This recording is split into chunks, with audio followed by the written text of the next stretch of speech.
James Franklin and Drew Allar each proved something in Penn State's win against Minnesota.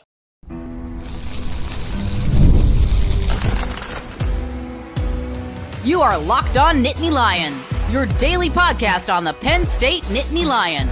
Part of the Locked On Podcast Network, your team every day. And as always, thanks so much for making Locked On Nittany Lions your first listen and watch every single day. My name is Zach Seyko. I am your host of the show. Today's episode is brought to you by FanDuel. You can start the season with a big return on FanDuel. New customers can place a $5 bet, and you'll get started with $150 in bonus bets. If you win your first $5 bet, visit FanDuel.com to get started.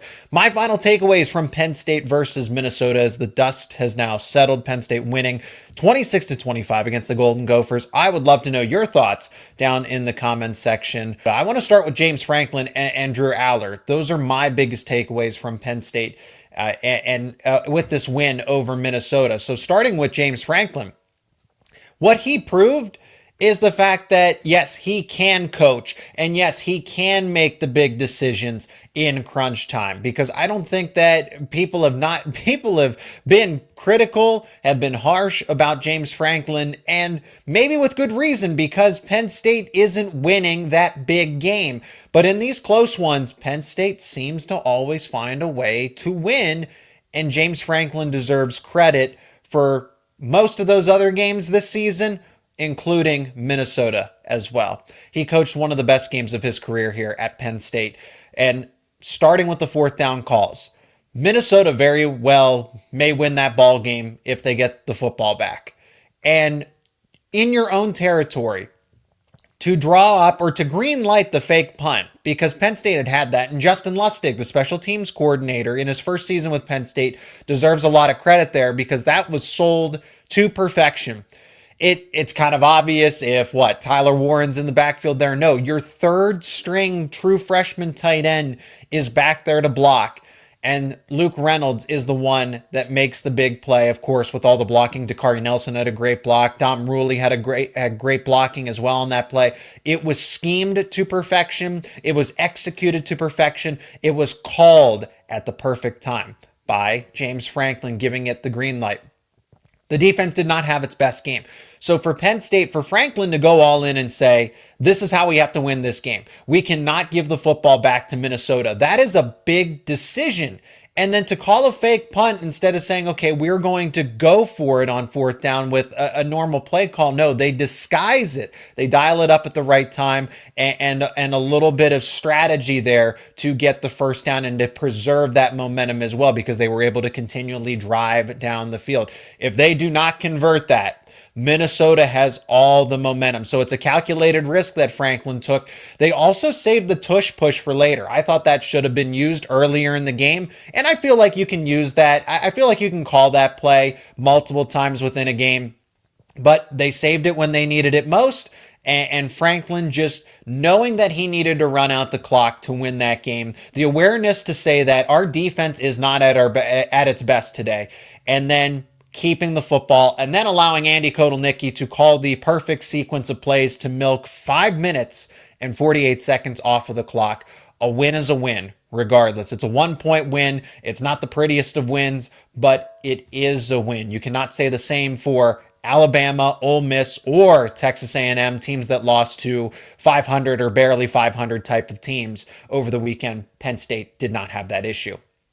And then James Franklin with coaching Drew Allar. So those are the big decisions that Franklin was a part of orchestrating.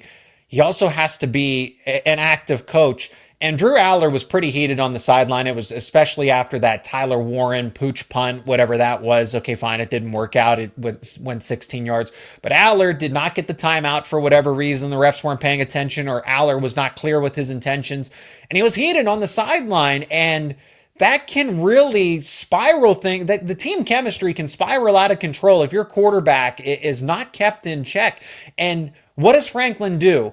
Yes, he goes over and has a conversation with him, but he doesn't fire him up anymore. He doesn't yell at him. He doesn't get him overly emotional. He calms him down. He has a conversation with him. And after that, Allar played perfect football from that moment on. I think he had only one incompletion for the remainder of the game.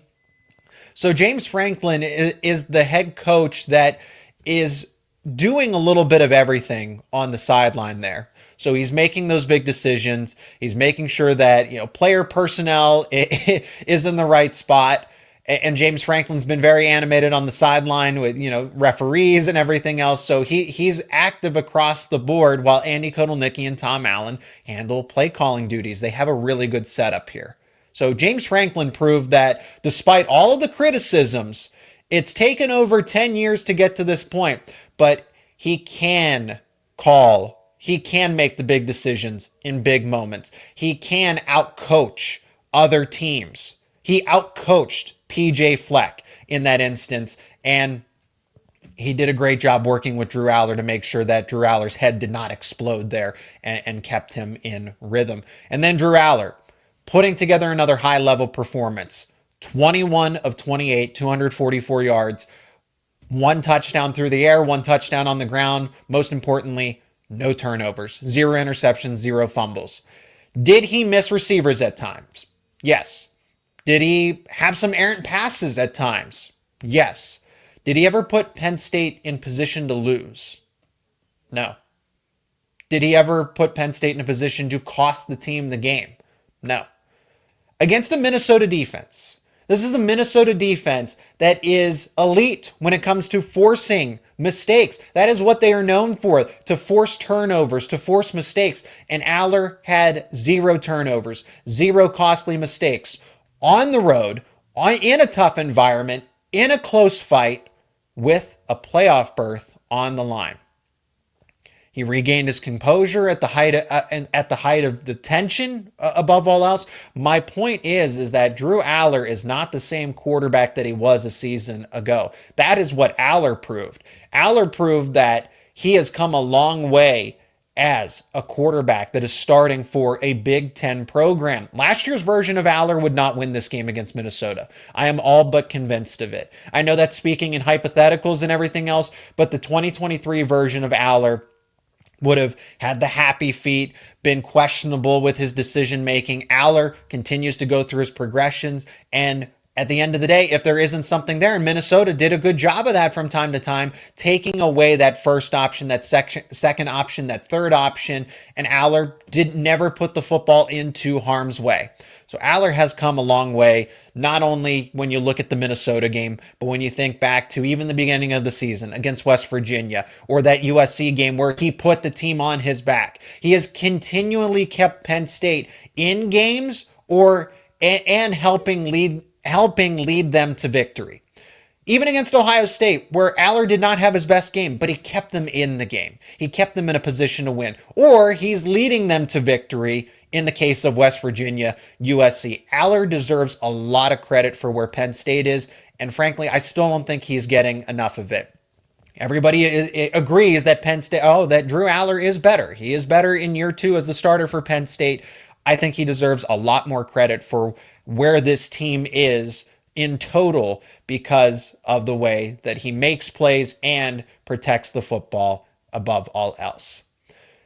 So those are the prime takeaways here, that James Franklin, yes, he can coach, and Drew Allar is more than just a game manager here. For Penn State, though, there are some issues that are lingering now after the Minnesota game. Injuries are piling up, and the defense was the issue on Saturday in that game. We'll talk about it, and if Penn State's going to have some light at the end of the tunnel there, we'll talk about it on the other side of this break.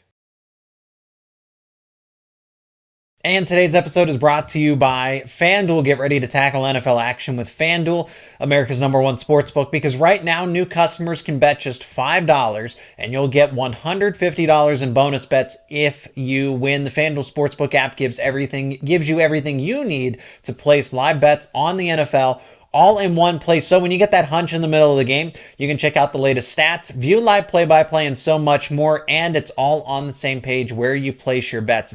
It's that convenient. It's that simple. Just visit FanDuel.com to join today. And let's look over at FanDuel.com. The lines for Penn State versus Maryland are out. This is the final home game here, final game of the season. Penn State is a 23.5-point favorite, minus 3,500 on the money line. Maryland is plus 1,280 on the money line. The total is set at 49.5. If you like those lines, you can bet them right now over at FanDuel.com. And remember, you will get started with $150 in bonus bets if you win your first $5 bet. Again, that is FanDuel, America's #1 sportsbook. And today's episode is also brought to you by Team Ticker. That right there, if you're watching to my left, is a Team Ticker sign. Team Ticker is the one-of-a-kind sports sign for college sports fans. It's a combination of design and function that will give you an entertaining, creative way to display your team pride while providing a unique connection to your favorite team. So whether it's Penn State football, men's and women's basketball, baseball, soccer, or softball, Team Ticker has got you covered. Never miss a game, as the high-tech retro display provides a countdown to the next big game, as well as daily updates on the latest team news, stats, schedules, standings, and so much more. Team Ticker is the ultimate addition to your Nittany Lions sports collection, and once you hang it on the wall, it's going to be the talk of all your fellow Penn State fans. If you're looking for that one eye-catching item to showcase your team pride or a gift for that special Nittany Lions fan, go to teamticker.com and pick up your Team Ticker today. Team Ticker is the one-of-a-kind sports sign, and they're now running a $50 off holiday sale. Go to teamticker.com and take advantage of the holiday sale now and get $50 off your Team Ticker purchase. The injury bug has bit Penn State throughout the season, but against Minnesota, I mean, it seemed like left and right a player was going down. I want to start with Anthony Donko, then get to Alonzo Ford and Tyrese Mills. These are all impact players. Now, it's a good thing that Penn State isn't losing any superstars in this case, right? Drew Allar was banged up at one point. Nicholas Singleton was not 100%. And deny Dennis Sutton is involved in this conversation too, because he is not 100%, but at least he's available.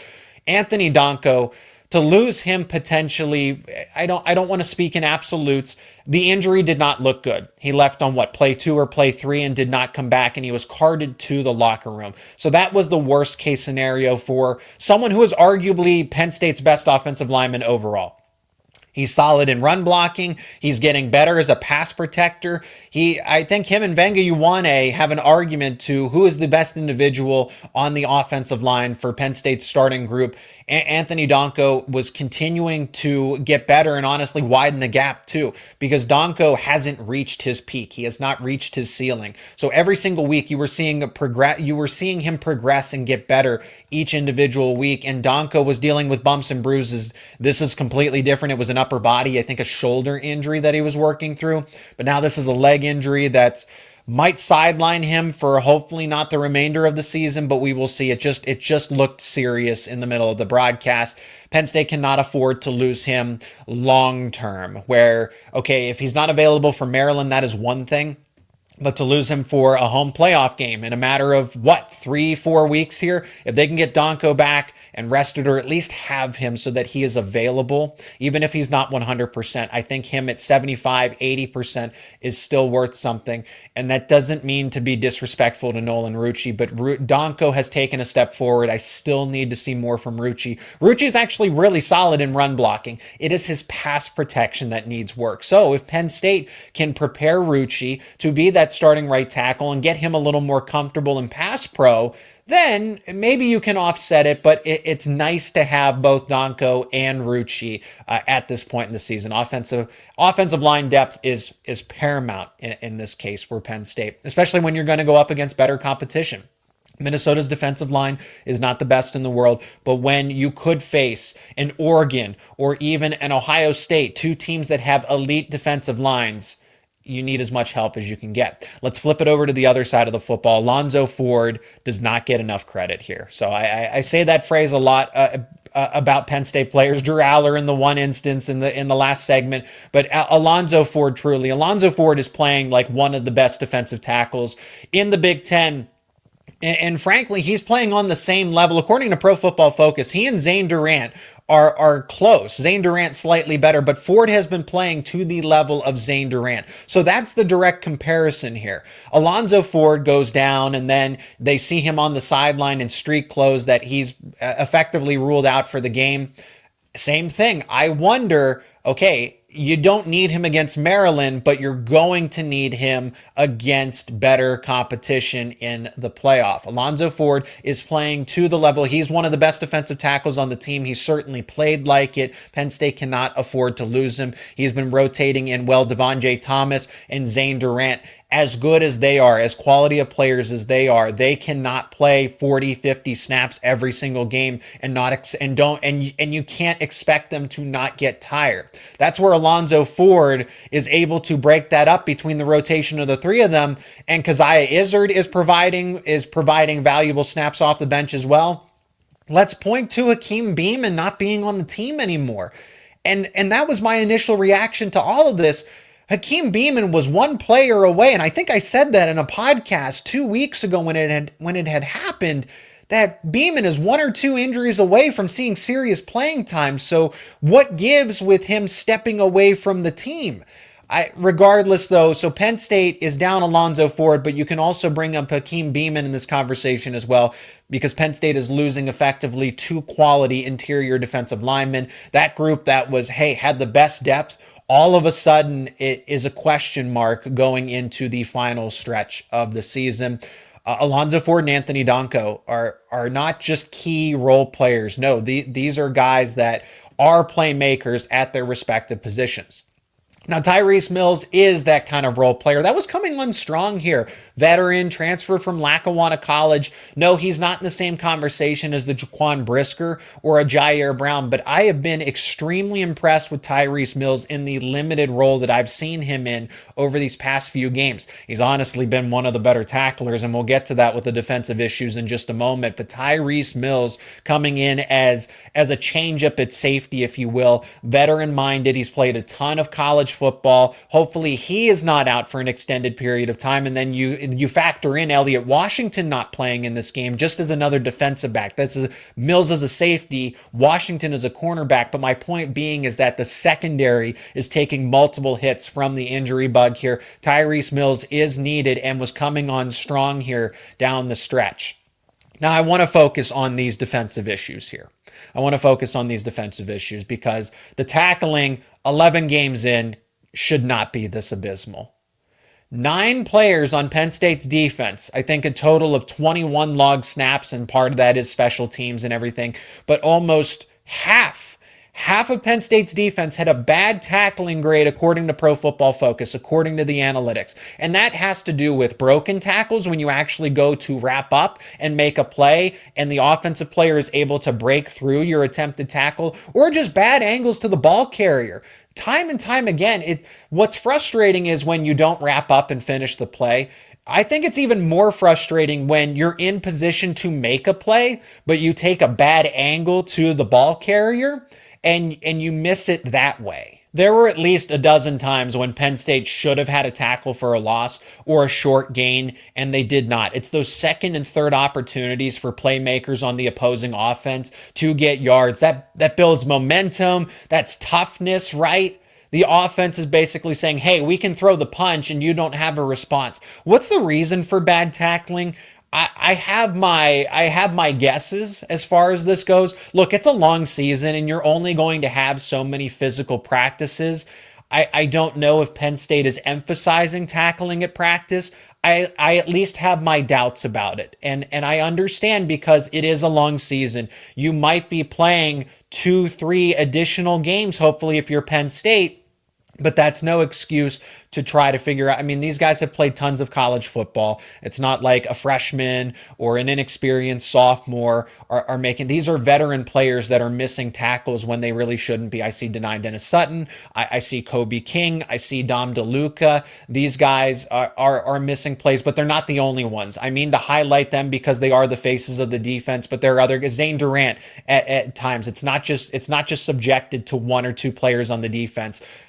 6, 7 players at a time can miss a tackle throughout the game for Penn State's defense. And like I said, 9 players had a bad tackling grade per Pro Football Focus. And then the pass defense was rough.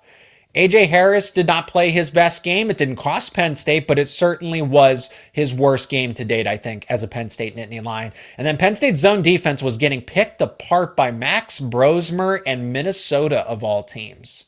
Daniel Jackson, talented wide receiver. Dylan Callaghan-Crowley said it on this show from Penn State Rivals saying, and he covers Minnesota as well. So same thing he does for Penn State. He does the same for Minnesota's coverage. He said that Daniel Jackson's an NFL receiver. Jackson certainly had the look of it, but Penn State's defense in pass coverage was rough. Was that because the defensive line wasn't getting home and they didn't cover a lot? It felt like Brosmer felt comfortable with his decisions, made the check at the line of scrimmage, and then found the quick release. It's not like Brosmer at times was sitting back and dissecting the defense, but more often than not, he was getting rid of the football quickly. So does that have to do with the fact, okay, Penn State's secondary isn't covering well enough? Does it have to do with scheme? Is Tom Allen not disguising his zones well enough? I think it's a little bit of both, if I'm being honest. We've seen Bowling Green, for example, had a lot of success in the passing game. But I will say this. Tom Allen made the necessary adjustments. Minnesota's ground game was working. Both Marcus Major and Darius Taylor were having success on the ground. They were breaking off longer runs. I think they were averaging close to over 5 yards per carry in the first half. And Tom Allen with the second half defense shut that down. The halftime adjustments, again, proving to pay dividends here. But throughout the game, it still felt like Minnesota was having a pretty decent amount of success through the air. Minnesota of all teams. Minnesota should not be doing that. Minnesota's offensive line is okay at best, and the passing game is not that effective. So the Penn State will just need to figure out a way to maybe disguise the defense a little better, and then tackling, because when it's 2nd and 12 versus 2nd and 5, that obviously expands the playbook for Minnesota there. So it kind of all combines together. The tackling is one domino leading to 2nd and manageable, 3rd and manageable, and then it puts the pass defense in a tougher situation. So it's not overly on them. It does start with the tackling and covering ground on 1st and 2nd down to get the pass defense in a favorable spot to make a play on 3rd and an obvious passing situation. So now the depth has taken a hit here. The defense with Dennis Sutton not being 100%. And then now you factor in Ford, Beeman, Washington, Mills. Do not forget about KJ Winston. 1B, Abdul Carter's 1A, 1B, your best defensive player. Depth matters, and these guys are all key contributors here. And what's more important in this part of the conversation is that guys are going to play more snaps, and they are going to get exhausted. So it's not just about missing their impact as players. It also takes away from what Abdul Carter needs to do, and Zane Durant, and a Kobe King, and a Tony Rojas. It puts these guys and it exhausts them, and then they can't play at their best. So we want to talk about domino effects in this case. Penn State needs to get its depth right, and that's going to take a little bit of luck.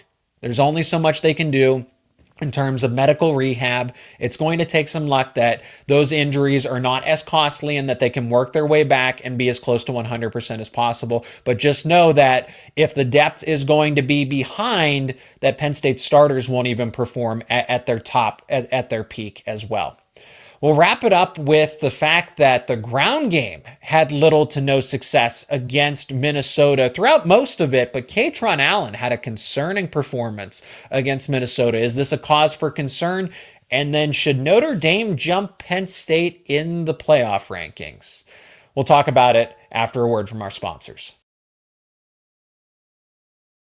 Today's show is brought to you by Gametime. You got to download the Gametime app because buying tickets to your favorite events should not be stressful. Gametime is a new feature called Gametime Picks, and that makes getting tickets to see your favorite teams play live even easier than before. What are Gametime Picks? Well, Gametime Picks filter out all the fluff to show you only incredible deals on incredible seats, so you don't have to waste time searching through thousands and thousands of tickets. And let's look at tickets for Penn State versus Maryland on Gametime. You can go to the Gametime app or go to gametime.co, and I have the tickets, and the top deals are already pulled up for me on Gametime. There's an amazing deal.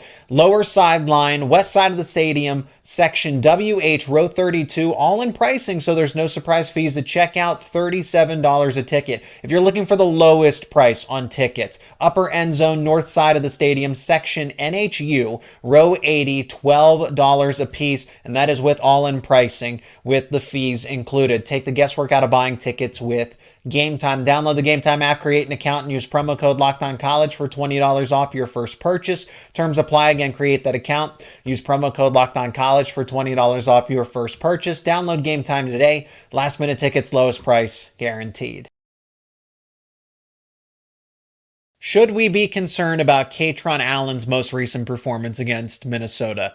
He played the lowest number of snaps all season long, lowest snap count of the season, 22 in total. I don't know that he had a look or got the football in the entirety of the first half, and then in the second half had 7 carries and 10 yards in total, but he did not log anything in the box score in the first half. Is he hurt? He's not hurt, actually, because as we all saw, he played a good amount in the second half. What happened was Allen just seemed like he was phased out of the game plan. Nicholas Singleton, especially in the first half, Nicholas Singleton is back and he looks every part of being 100%. Singleton had 13 carries, 63 yards, a rushing touchdown, and then involved in the passing game too, 6 receptions, 37 yards. We can all agree that Nicholas Singleton is the better of the two running backs, but that's not because Kaytron Allen is bad. Kaytron Allen's picked up the workload with Singleton being less than 100% over the past, give or take month. But against Purdue, against Minnesota, he's put together 2 poor performances there after going for 86 yards against Wisconsin, after 98 yards against Washington. So Allen's on a little bit of a cold streak here. And I wonder if that is a sign of things to come, that if Penn State is going to move towards an emphasis of having Nicholas Singleton as the primary ball carrier rather than 50% of snaps go to Allen, 50% go to Singleton, it seems to at least be trending that way. And if that's the way it needs to be, then that's the way it needs to be. Singleton, like I said, we can all agree that Singleton is the better playmaker here. Allen, it's only a cause for concern in the fact you would just like to see Allen have better performances here at the end of the season. You don't want him to disappear from the offense, but that's what it looked like against Minnesota. So I think he was just effectively phased out of the game plan. Penn State's rushing attack did not have any success in the first half, more success in the second half, but collectively, you factor in the sack yardage from Drew Allar, but overall, they only averaged 3.5 yards per carry, and that is unacceptable against any opponent. That's unacceptable. You want to be able to average as close as you can, 4.5, 5 yards per carry. So we'll keep an eye on Kaytron Allen here, but I can confidently say that he's not hurt. It's a matter of how they get him involved into the game plan. Let's wrap up with the college football playoff rankings as they will be released on Tuesday. This is our Monday episode here. Notre Dame, there's already discourse that Notre Dame should jump Penn State in the rankings. And should they? Should they really? The last time I checked, okay, they both have 1 loss. Penn State's loss is to number 2 Ohio State by a touchdown. Notre Dame lost to the MAC team that they played, Northern Illinois, and that game was at home too. So that's the difference here, is that Penn State beat its MAC opponents. Notre Dame did not. And I think that speaks for itself here. Okay, Notre Dame is racking up quality wins along the way. They just beat a ranked Army team. They beat Texas A&M. They beat a ranked Navy team at the time as well. Notre Dame's resume looks really good. But they lost to they didn't lose to Texas A&M. They didn't lose to that ranked Army team. They lost to Northern Illinois, and Penn State lost to number 2 Ohio State. That is the difference. If Notre Dame is 1 spot behind Penn State and Notre Dame ends up hosting a college football playoff game, I agree with that. But they should not be ranked above Penn State. They have the same record. The difference in the strength of schedule, Notre Dame might have a better argument there. But Penn State, I don't know how much of a difference I see between Navy, even though they snuck into the top 25 at one point. I don't know that I see much of a difference between them and Penn State beating Minnesota on the road. And I think the committee is going to weigh it that way. I think Penn State winning on the road at Minnesota is a more impressive victory than Notre Dame beating the Naval Academy when all things are considered in this conversation here. So that's where I stand on that. Notre Dame should not jump Penn State. Penn State should be where it is in the rankings. No change here for Penn State. They handled business. They won the game, most importantly. Can't say the same for Ole Miss, Alabama, Texas A&M. Penn State certainly had an upset scare. They were challenged, but we're not talking about a loss. We're talking about a close victory. Those SEC teams, and it's not like, oh, Ole Miss lost to Tennessee, or oh, Ole Miss lost to Texas. No, they lost to 500 Florida, 500 Oklahoma, under 500 Auburn. Penn State doesn't have that problem. Those SEC teams do. And Penn State doesn't have the problem of losing to a MAC team at home. Notre Dame does. And that's why Penn State is ranked where it is, because of all the Power 4 opponents that they've beaten at home, on the road. A win's a win. It doesn't matter. So Penn State should stay exactly where it is in the college football playoff rankings. Notre Dame should move up, and I think they should be one spot behind Penn State, but not above them. That's going to do it for this edition of Locked On Nittany Lions. Again, let me know your thoughts down in the comments section. Really want you to be a part of the conversation, especially with Penn State able to sneak out a close win against Minnesota. Are you concerned about this team? Maybe you are. I don't think it's indicative of anything. What it tells me is that Penn State is battle tested and can find multiple ways to win. But I'm eager to know your thoughts. Please leave a like on this episode, share it with friends and family, and if you're not already, become an everyday or subscribe to Locked On Nittany Lions on YouTube and wherever you get your podcasts for the latest conversations around your favorite Penn State sports teams. And thanks again for checking out this episode of Locked On Nittany Lions and making us your first listen and watch every single day. Now, for your second listen and watch, check out Locked On Big Ten with host Craig Sheeman. Craig puts the Big Ten first when everyone else overlooks it. And with this playoff discourse, that certainly seems to be the case. You can find Locked On Big Ten on YouTube and wherever you get your podcasts. It's part of the Locked On Podcast Network, your team every day.